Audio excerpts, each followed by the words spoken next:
Greetings.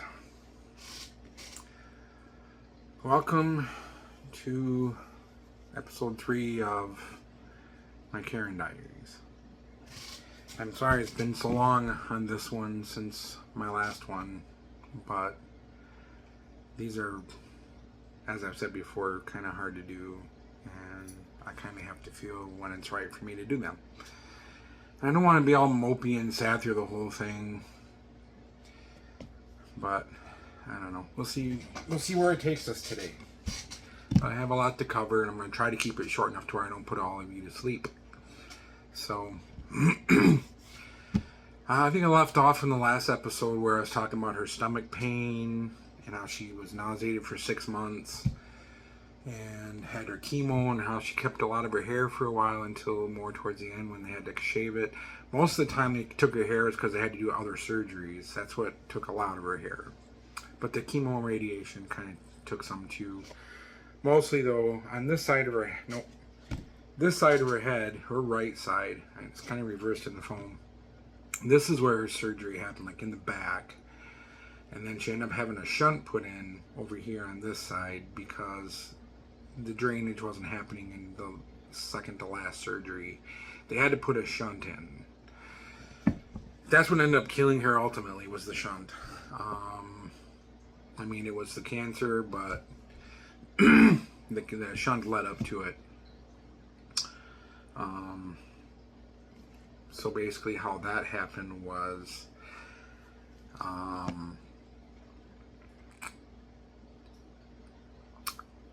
they put the shunt in to drain, and the shunt became infected. Extreme amount of pain. We were in the hospital. I had to drive her to the hospital because when I called 911, they were going to send an ambulance. The ambulance never showed up. After 40 minutes, the ambulance still wasn't there.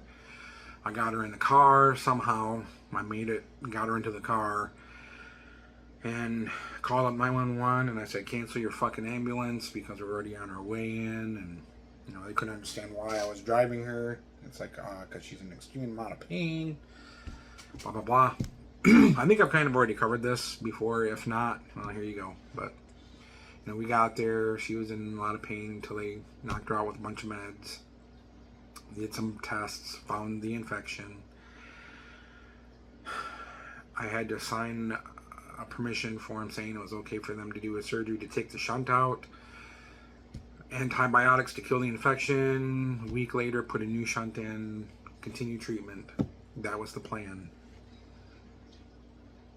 Before she went into surgery, the following night actually, she regained consciousness. Because once we got to the hospital and they knocked her out with meds, she stayed like that until right before the surgery. She woke up. And I told her what was going on and what they were going to do. And they, how they had to take it out and kill the infection. And she said, no more. And well, honey, all I got to do is do that. No more. I don't want it. I want to die. And I can't tell you what that does to your heart when the woman that you love looks at you and says, I want to die. Not only do you feel sad for her and your heart breaks for her because she's done fighting, but you question everything else. You question, did I not do good enough? Am I making her feel like I'm not there for her enough for her to keep fighting and she's alone? And you question a lot of things. And you eventually have to come to terms with the fact that it wasn't you. She just was done. And so, and I was just crying, I was sobbing. I didn't want to keep trying to talk her into staying because that's not good for people that decide they want to die. That's really bad for them. And it messes with their spirit. So we had to talk to the doctor. The doctor came and she had to tell the doctor what she wanted. The doctor could hear it from her and not me. And the nurse was there, and because he came in to do the surgery, and it was right before we were in the prep room for surgery when she decided this. That's when she woke up. And we told him, and she said, well, I will respect your decision, and he said to her, I want you to know that you fought a lot longer than most people do. And that meant a lot to me, because that helped answer some of my doubts about me and helping her. And she expressed her admiration for him and told him how good of a doctor he was to her and how much she loved him. And I thought I could make it through this one without crying. I'm really trying here. And that was it. She already had some antibiotics in here at that point, because they started the antibiotics early that morning, and she had a few doses. So she started to get better, because a couple days after that, she was unconscious for like, I think that was a Friday, and she was unconscious until I think Sunday. And then Sunday she woke up, and she was the most lucid I have ever seen her since before the cancer initially hit her, since before her first seizure. And we had conversations. She told me she was sorry for leaving.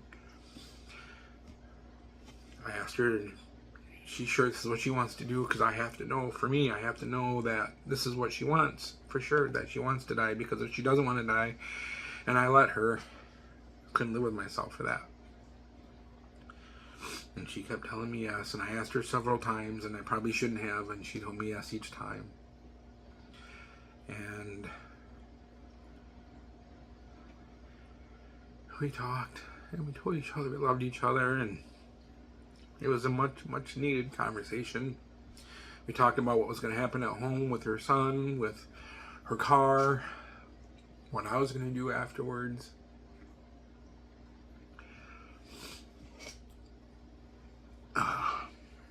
I told her I was probably going to move back up to Travers and go back to Dean Transportation, which I did. Hey, now you guys know where I work, if I didn't tell you before. But anyway, that's when she entered hospice. Technically, she entered hospice while we were still in the hospital, and she was there for a week. That is another video, however. That's going to be, I have 2 more videos I think I'm going to do for this. One is going to be Death Day, and that's going to include her stay in hospice and her dying day. And then the last one's going to be the aftermath and what I've been doing since and how I've been feeling since. And all that stuff. So. But first, and I've already said this before, and I feel even worse about it now. A while back when I was talking about throat punching people that asked me how I was, I'm begging you people, please don't take that personal. I was in such a different headspace then. And I have to try to relay this to you. It wasn't that I was angry with you. When somebody asked me then how I was, to me it was like, you should know. And it felt more like a betrayal that they would ask me. I can't explain it. I can't explain why. I never wanted to throw a punch anybody, believe me. I mean, it was like a gut reaction kind of thing. Like, you just hurt me. You just betrayed me. Ugh, and it just sounds so horrible just saying that. Horrible. I want to punch somebody in the throat for asking me how I am. And I know they just care. And I think I might have lost some friends over that when they saw that. And I'm sorry. If you ever see this, I'm sorry. Just please try to understand why I was saying it. And if you can't, I understand. Have a good rest of your life. That's going to be the last time I bring up the throat punch thing, because I already brought it up twice. Alright, so I'm going to try to go through a few more things here. First is the chemo radiation treatments. I already touched on those a lot. She had a custom mask that they made for her. They had to put over her face, and then the bottom of it bolted her head down to a table so she couldn't move her head at all, and it form-fitted to her face. So she was completely isolated. She was claustrophobic in that regard. She wasn't super claustrophobic, but for something like that, like she didn't like being in MRI machines. She would have panic attacks. Somehow, every time she had radiation therapy with this mask, she made it through it. They didn't have to calm her with any meds or anything, which I am so shocked at, because I think I would have had claustrophobic issues with this mask, holding my head down to where I couldn't move my head at all. And we kept that mask, and her son has it now. So I should have taken pictures of it, but it was kind of more of a reminder, though, after she passed. I didn't want it anymore, and I don't think that's why I didn't take any pictures of it. I just didn't want it anymore. I didn't want that kind of reminder. I wanted good stuff. I didn't want bad stuff. But they were telling her that people typically, after 4 weeks of radiation therapy, chemotherapy, they hit walls. And it's just, they just get tired and run down. Her wall hit right away. She was tired from the get-go. So, a little bit of coffee here. And, that's delicious. Death Wish coffee. It's expensive, but I love it. Her wall just hit and sucked everything out of her right away. And even when she started her fight, she was already tired. And she still managed to fight and fight and fight all through that. She had, I believe it was 6 weeks of chemo radiation therapy. She took the oral pill for the chemo. She didn't have to do the injection IV thing for it. She did do something similar to that later on when the chemo radiation didn't work and her cancer came back. And she did have an IV drip of something. I can't remember what it was now. I forgot. But it was another kind of treatment that all it did was that kind of held it at bay for a little while. It didn't really work either. But her cancer ultimately came back the following fall of 2022. And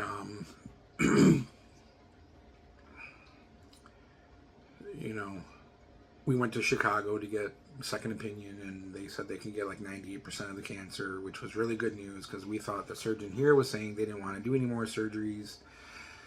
So that's why we went to Chicago to, I think it's Northern or Northwestern Hospital. I can't remember what it's called, but it's right in the middle of Chicago.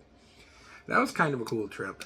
I've never been to Chicago inside the city. I drove through it when I was driving semi-truck, but never in the heart of the city. We drove around, and we didn't really sightsee that much, but it was still interesting. Went to Cheesecake Factory. Holy crap. I don't know if the other Cheesecake Factories are like this, but that one, holy crap, it was good. It was delicious. The meal was good. The cheesecake was good. It was an awesome meal after an awesome day of awesome news for her. But we ended up not going to that hospital for her surgeries anyway. But it was still a very awesome day. We took a train over to Chicago and train back. And that was kind of neat. I never took a train for that long of a distance before. So that was kind of fun. But, so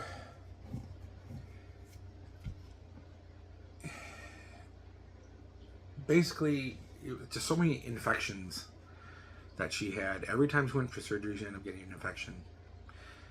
And I don't know if it was from the hospital or when we got home, she got something at home, gave her infections. I kind of feel it was at home because we had a cat and her son did not take care of the cat. And I should have probably started taking care of the cat instead of leaving it to the son, but I didn't.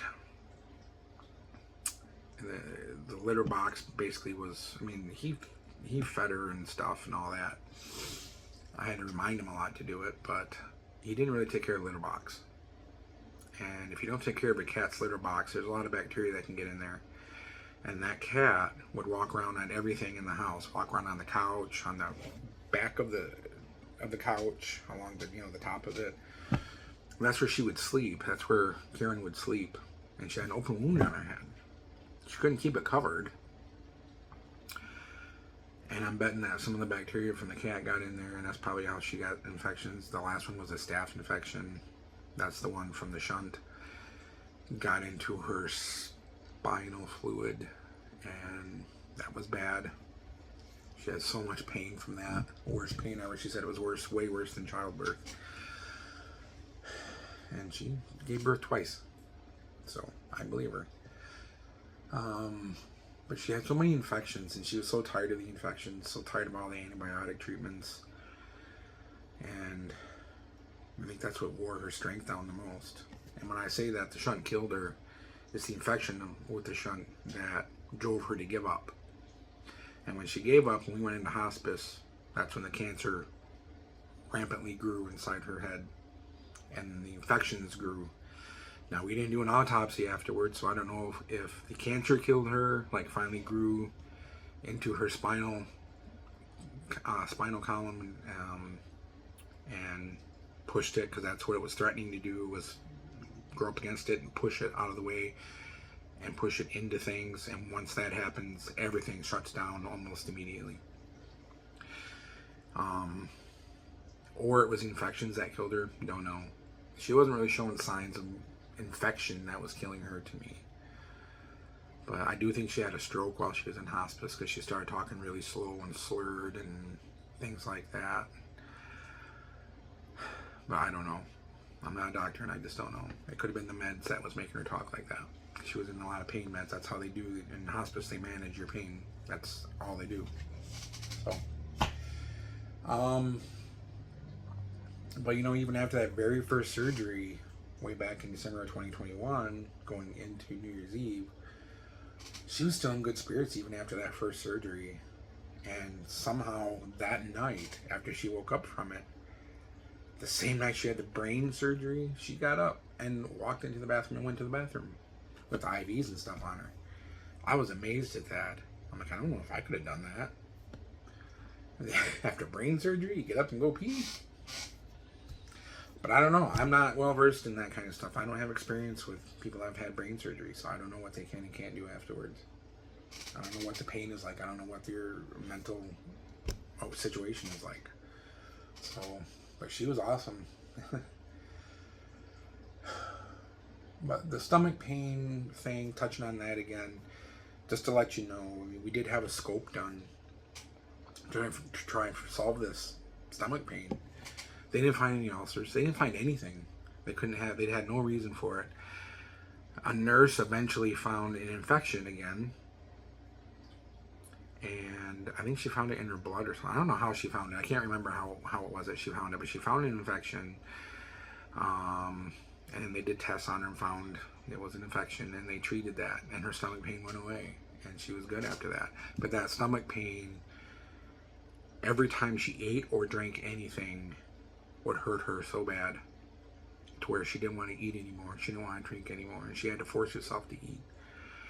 And that was only like once every couple of days maybe, or she'd just do something really small. But after that, she ate with a vengeance, and she kind of was giving up already, and I knew that. And you know, I would say something to her once in a while, just be careful, honey, what you're eating. Be careful, you're eating a lot of bad stuff. You know, are you sure you want to do that? And I didn't want to really rag on her about it too much, because I kind of knew what she was doing, and she was. And she even told her friend Jessica that what she was doing. She's like, I'm on my way out. I'm gonna go out the way I want. I'm gonna have fun. So she was eating like cookies and all kinds of candy, all kinds of really bad stuff. She did end up gaining a lot of weight. She gained somewhere around 160 pounds in a short period of time. And all I could do was watch it happen. I mean, I tried talking to her a little bit, but I knew why she was doing it. And I didn't feel I had a right to tell her no. It was her life. It was her body. And my fear was not, oh, she's big and fat now. I didn't give a shit about that. Look at me. I'm big and fat. I don't care about that. My fear was health. Getting big like that interferes with your organs. It interferes with your ability to breathe. It interferes with your ability to stand up and move around, which it eventually did in the end. It stopped her from being able to get up on her own. I had to help her up. When she'd fall on the floor, we had to call EMS and have them come help her get up, because I didn't have the strength to lift her off the floor anymore. And that's what I was worried about, and it eventually ended up happening. And it did cause a lot of problems gaining all that weight. It caused a lot of problems with moving her around, caused issues at hospice. But at the same time, it's what she wanted. She wanted to just live and be happy the way she wanted. So she didn't care about the price that she was going to be paid. She paid it. She didn't complain about it either.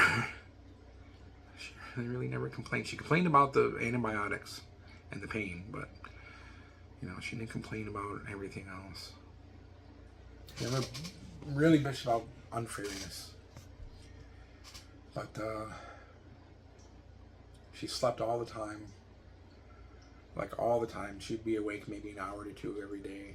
Sometimes every other day. The whole time from, I would say that February of 2022 all the way on till her death. So, it was just, she just slept so much. And we tried a few things, like she wanted to try edibles to help with the pain. And and the nurse even said, she can't really sanction it, but she said that she's heard a lot about it and that it has properties that could even help stop cancer and stuff like that. So we tried some edibles, and she said, well, I still had the pain. I just didn't give a shit about it. So edibles kind of worked, but kind of did not. Didn't take care of the pain, just didn't care about it anymore. And yes, I tried one with her. It made me very sick. I took way too much. And I had to pass out for a few hours because I was on the verge of puking my guts out. But I didn't eat anything that morning, luckily, or else I would have. But I felt like I was super drunk. Spinning, everything. Oh, it was horrible. And then I tried it again later, like another day, and then absolutely nothing happened to me whatsoever. I didn't feel a thing. So, I don't know. But we didn't really continue with that. She didn't really think it was necessary because it wasn't really helping her. So, nothing really helped except steroids. Steroids were probably the most effective treatment for her as far as the pain goes. Weird. So she had to do rehab. We had to do rehab every day. We had to go to, we did it at home, and then we did some rehab at a facility a couple times a week. That's just one of the thousands of appointments we had. We had appointments all the time. We had appointments every day, 5 days a week for chemo and radiation, CAT scans, MRIs, just checkups, blood work, counseling. We even had counseling a little bit, which didn't really help. Basically, what all the counseling was we went there, and the guy wasn't really talking to us. He just had us talk, and we were telling him how we feel, and he just kind of sat there and was like, He didn't say anything back. And it's like, okay, is this one of those things where it helps to talk about it and somebody just listens? Because we can do that with each other. We don't need to come here with some dude, So eventually we decided, counseling is pointless. So I just noticed some school bus driving. My arm's near the sun window, the left side. It's darker than this arm. This is like my natural color, and this is suntan. I am half native, so that's why I'm kind of dark here, but then white. So I'm half native, half white. French Canadian is my other half. So I think there's some other shit rolled in there too. But anyway, who cares about that, right? We just had so many appointments though, just literally between 10 to 20 appointments a week at least. And I wouldn't say maybe 20. I don't know if there was ever that many, but we had like 2 to 3 a day, 2 or 3 days a week, and then we had 2 a day, and then we had like 1 a day. Even stuff on weekends. We'd have appointments at home when the nurses would come to our house. It was nuts. But after her initial surgery, though, they warned us that it was probably going to happen. And this was kind of a big thing for her. This killed a lot of her will. She lost the left side of her sight. Now, I don't mean this eye. I mean in each eye, like you split her eye in half, like this, and everything to this side is gone. Everything she can still see to this side. Like you cut her eyeball in half, like that. Everything over here was dark. She actually had to turn her eyeball and turn her head this way to see anything over here. She had no peripheral at all on this side. She really had nothing. I could take my hand and go all the way like this, and she couldn't see it. Every time I approached her with food or just approached her in general, I had to approach her from her right side so she could see me coming. A lot of people would try to hand her things on this side of her. They didn't know that she was blind on there now. And I would tell them, you have to go to the other side of her, that she can't see that. And okay. And then put over and she'd look, oh, you trying to hand me something? Okay. She had to be trained. She had to go to rehab for that, to learn how to deal with that loss.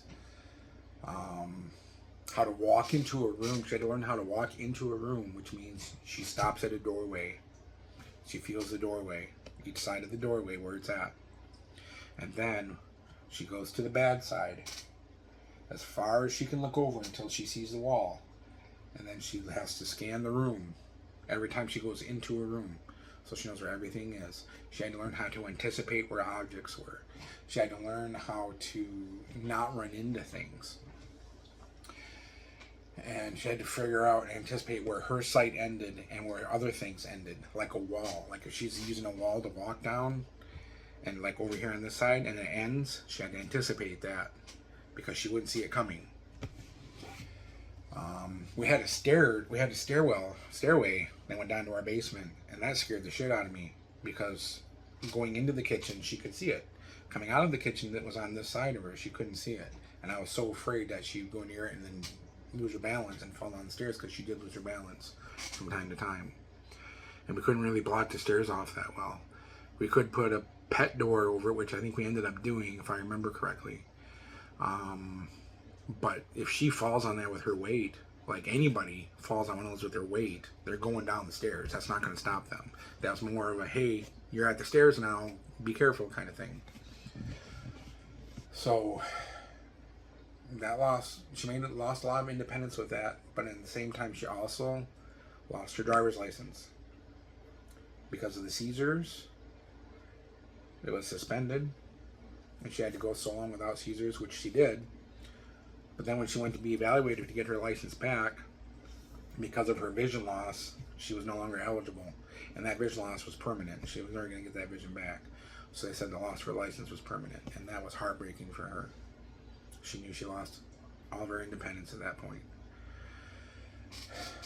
And she was very thankful for me. She kept telling me that I was there to be able to take her where she needed to go and stuff. But I knew that it was killing her, that she couldn't take herself, that she couldn't drive anymore. But she also understood, she knew it was safer. She didn't want to ever endanger or hurt anybody else.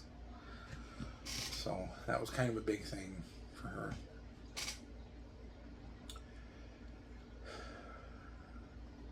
And one thing I wanted to touch on about her dying, and because I may forget it in the dying video, death day video, was that even while she was dying, she had the most beautiful eyes. She always had the most beautiful eyes, and she kept those eyes all the way until she died. And after she died, they clouded, after a few hours went by after her death, and I would check on her eyes, because I would just look at them to see if there's any movement, to see if they would look at me one more time. And they, of course, wouldn't. And they clouded, and they were, doing that cloudy, blurry type, they weren't clear anymore. She was gone. You knew she was gone. But I knew she was gone the moment she left. I could tell. The room was so... I'll get into that on Death Day video. I'm not going to get into that now. But I just wanted to talk about her eyes. And one of the biggest things that I'm sad about was the life that I had with her, because I knew I was with somebody that I loved and that loved me and that I know would have loved me forever. And I think that's really hard to find. And it was gone. It was taken for both of us, because she found that too. And people always think about their own loss when somebody passes, and yeah, I have those thoughts, but I think more about what she lost. She lost a lot of things. She lost her life. She lost her home. She lost her car. She lost her son. She lost her other son. She lost me. She lost our cat. She lost everything. She lost all of her belongings that she spent years accumulating.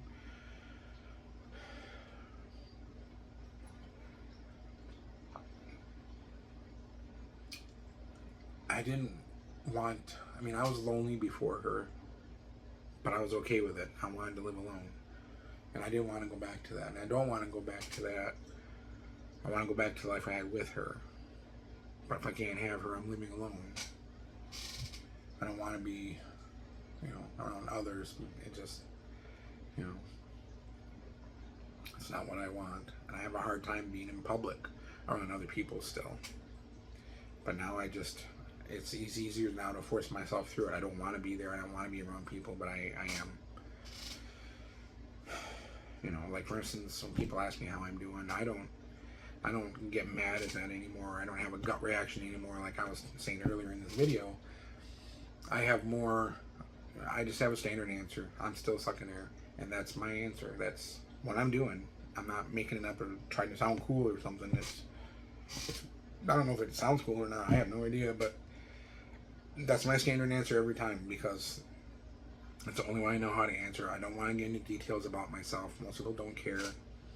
I still feel like if you say anything besides good, people don't want to hear it. If you want to say, oh, well, I'm just, struggling today, and today is a really hard day for me, and I don't have much strength, they'll tune right the fuck out. They'll want to go like, oh, I'm sorry, I can't talk right now. Whatever. So, I'm still sucking air. But, I've had to say goodbye to the things that were still here when she was here. Objects in our house. That's kind of a weird thing that I never thought about would ever happen. Just little things that would get, the things that get used up or broken. Like she kind of knew what was going to happen and she prepared and she stocked up a lot of things for me. And like she ordered these cases of toilet paper so I wouldn't have to worry about it. She ordered these cases of paper towels, of cleaning supplies, other things, non-perishable goods.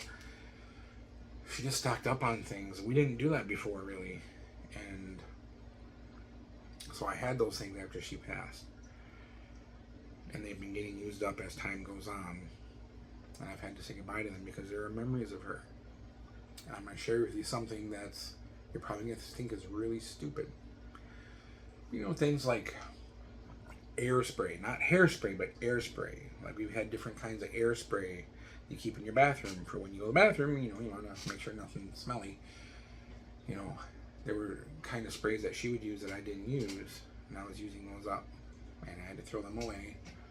They were pieces of her because they were things that she bought. Paper towels. I'm down to the last couple of rows of the paper towels she bought now. Toilet paper was a big thing. And this is the part that's going to sound stupid. 2 big giant cases. I gave one to her son and her foster daughter when her son moved in with her foster daughter. So they had toilet paper. And they wouldn't have to worry about it. It's one of the many things that I gave them so they wouldn't have to worry about surviving. It was like less off their shoulders. Or less on their shoulders. But I had the other case of toilet paper, and these are like big cases. There was a lot of rolls in them. Lasted over a year with me, Sorry, I'm fighting another cold again. I used up the last roll of that toilet paper recently. I got down to the last piece and I saw that last roll and I saw it being used up and used up and used up, and I knew it was coming, and I just thought, how silly is this? I'm mourning this toilet paper. And I got down to the last piece. And I hugged it. I hugged a piece of toilet paper. Said goodbye to it. It was a piece of her. Something that she got for me to take care of me. So I wouldn't have to worry. I wouldn't have to worry about toilet paper. I wouldn't have to worry about a lot of things. So I had time to heal after she left. She was thinking about me the whole time, taking care of me while I was taking care of her.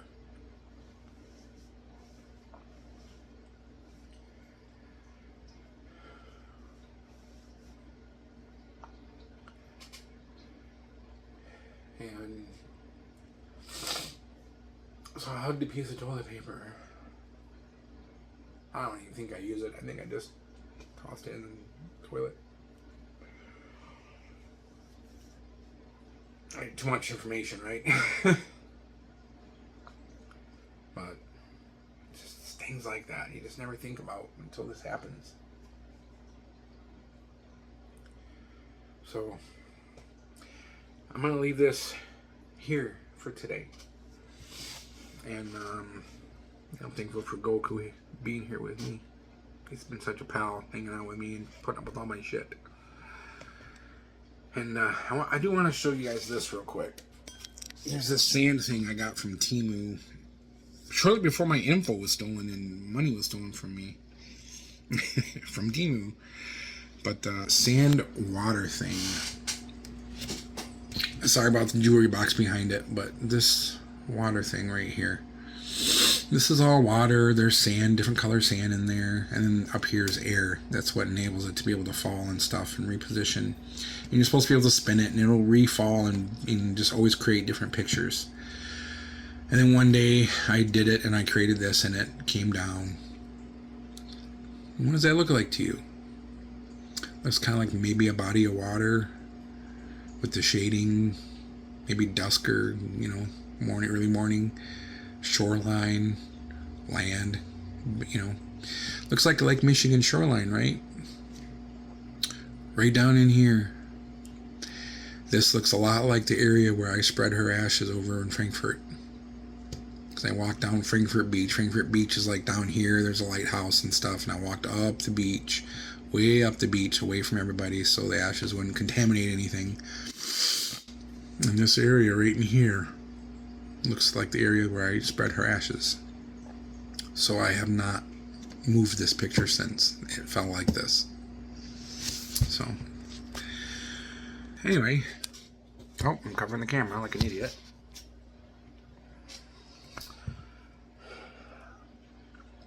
Thank you again for those of you that listen to these. I think it's more for me than anything, but I do want people to hear my story so maybe they know what's coming a little bit if they ever have to deal with it.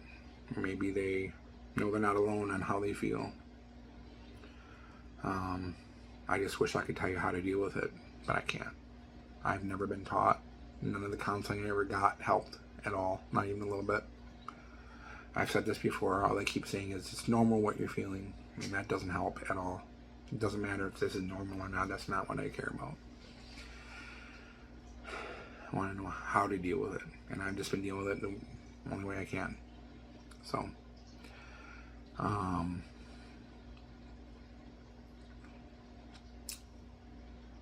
I think that'll be it for that.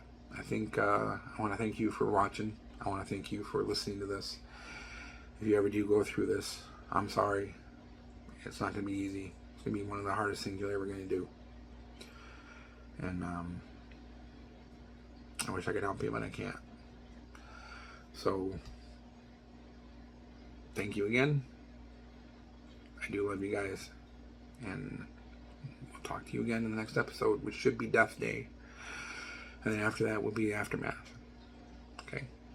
Alright. You guys have a good rest of your weekend. It's like Sunday, the June 2nd. So, enjoy your sunshine while you got it. And we'll see you soon. Goku's peacing out. I'm peacing out. See ya.